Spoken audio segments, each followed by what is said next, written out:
A good Erev Shabbos, Parshas Behar Sinai, Parshas Bechukosai. Many different things to talk about. But first, I'd like to say over an unbelievable mashal I heard from learning the Sefer of Das Torah from Rabbi Yerucham Levavitz, the Kodesh Livracha, the Mashgiach of the Mir.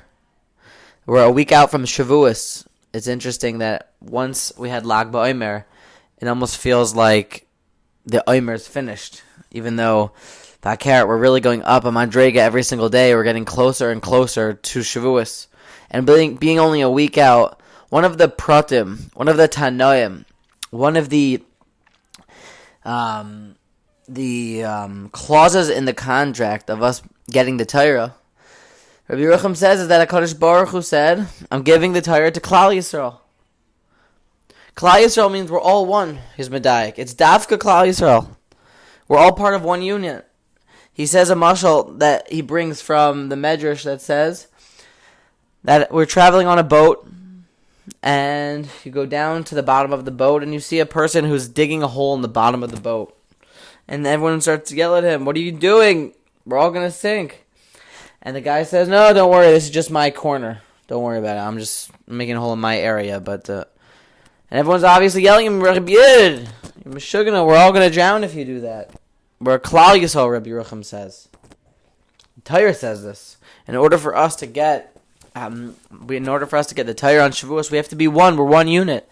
There's two pratim in this as well that come out. If you leave Klal Yisrael or you do something that's not like Klal Yisrael, Shreklach, you're not even part of Klal Yisrael, Rachman al-Atzlan. If you're going to do something that's not part of the Klal or congregation. Another thing, that when you do things with the tzibur, when you daven with the tzibur, when you stay in the Yiddish shtub, when you stay at home, when you stay in the area of being or do things that are what your community is doing, you're part of the klal.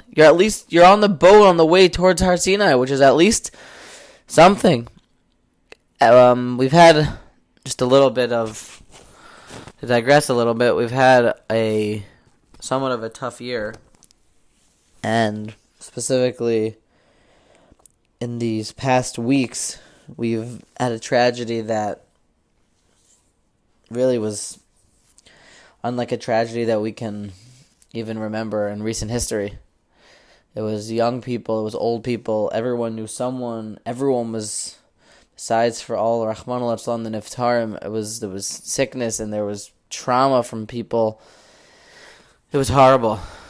So now, more than ever, is for sure time that we have to become even more of a Klal Yisrael, even more ba'achdos, even more we're all on the same boat. We've lost someone on the boat.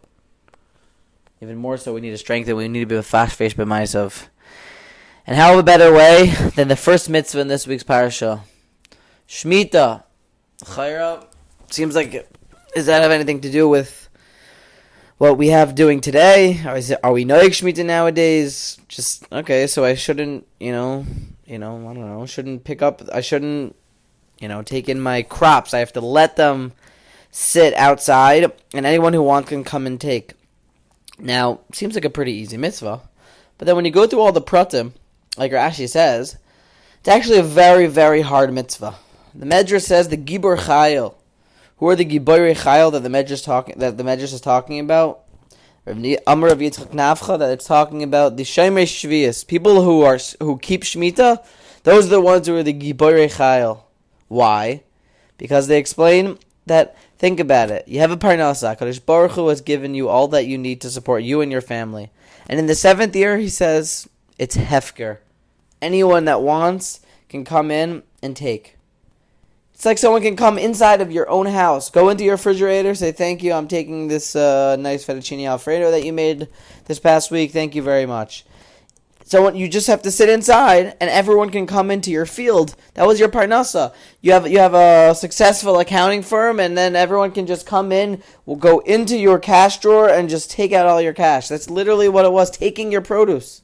How is it possible that we can do this? And not only, I'd like to say, it's not only like the Medrash says, like we're being oimed against our Yetzer Hara for a day. We all have the ability to fight for a day, for a month, but this is for a full year that we have to sit there and just watch our field and anyone can come in. How is it possible that we can be commanded as to be Giborei Chayil? This is the Chayra only fitting for a Melech. Only fitting for a Malach. Angels can do this, but how could people be able to fight this Yetzer Hara and just be mafker everything.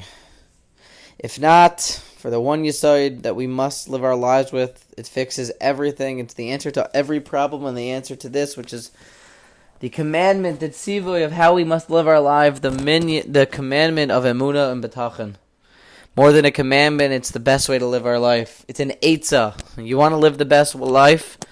You want to not have tzaris? Trust in HaKadosh Baruch Hu. You know that Hashem has a plan. It doesn't matter about the parnasa because Hashem provides the parnasa. There's no reason for us to get worked up. Open your field, let people come and take. I'd like to suggest in the pasuk that says, Sheish shanim tizmar karmecha. 6 years you should work your field. But when it comes to Vayom HaShviyas, when it comes to the Shana HaShviyas, when it comes to the 7th year, then you have to let it be hefker and anyone can come and take. I'd like to say, like the Meshech Chochmah asked the Kasha, really, why does it say that the first 6 days of the week you should work your field to make parnasa, and the 7th year you should relax? Just say the 7th year you relax. Why are you telling me that I have to work for this year 6 years before that? I know that I need to make parnasa. Why is it telling me for 6 years work and then 7th year relax? Why is it saying that? I'd like to say because with real betach and real emunah, why does it make any sense that you put a seed in the ground and food should come out, and not doing any ishtadlus, or letting anyone come and take your food, and Hashem gives you parnasa? There's no difference. Why is there any difference between man raining from Shemayim or between a seed sprouting and food coming out? There's no difference. It's all HaKadosh Baruch Hu. That's why it says, Sheish shonim tizmor karmecha l'chayra. Maybe we can say it's this 6 years work, but it's the same idea of Uvashona HaShviyas on the 7th year. We also don't work, but it's the same HaKadosh Baruch Hu's giving parnasa. It's the same Yisrael now more than ever before Har Sinai. As a Klal Yisrael, we all need to be mechazik in our emunah. If you look at the Kli Yakar in the Sefer about the mitzvah of Shviyas, it's really a mitzvah of emunah. It's all from HaKadosh Baruch Hu. Let us be mechazik in our emunah and bitachon, to know that no matter what saras is going on in our life, there's all a plan and it's all from HaKadosh Baruch Hu. Should be zeicha to be mechazik in our emunah and bitachon in these coming days before Shavuos, to have a mayur dika kabbalas hatayra and a lichtige Shabbos to all.